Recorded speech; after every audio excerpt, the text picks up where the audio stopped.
Well, we have this vision of positioning the Caribbean as the most desirable year-round warm weather destination. We have to do better than the rest of the world if we're to prove that we're the most desirable. The numbers will indicate that. And every time I talk about the numbers, people say, well, there are several different metrics by which you have to measure success and desirability, and we absolutely agree.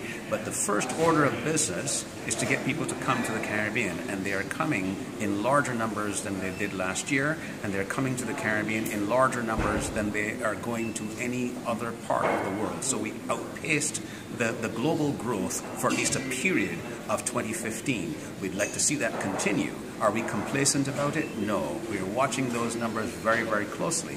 But it is of significant importance that we celebrate the victories that we do have. And the world as we know it today is suggesting that we have a victory worth celebrating, that we are outpacing the growth rate in the rest of the world as far as tourism arrivals are concerned. Jennifer Hendry yesterday presented some interesting statistics regarding Canadians' intention to travel and relating to the Caribbean. Tell us what you found interesting and important from what she presented. Well, the intent to travel to the Caribbean is another encouraging factor, so we like that. We like the fact that Canadians, despite the fact that their dollar is not as strong as it was a year ago, are still in fact coming to the Caribbean in larger numbers than they did a year ago.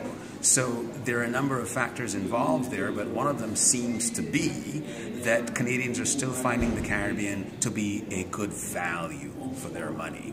So the intent to travel to the Caribbean is being manifested in actual people getting on planes to come. That's a good thing.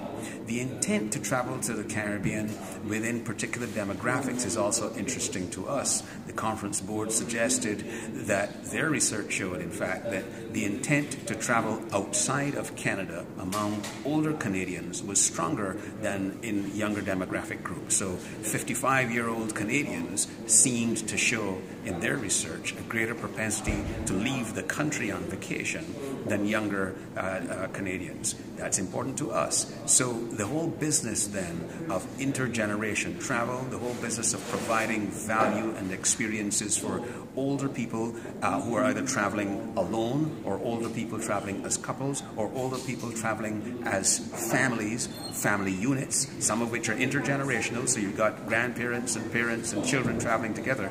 There is an opportunity in all of that for the Caribbean to pay attention to what the numbers are saying, what the trends are saying, and make sure that we capitalize on it.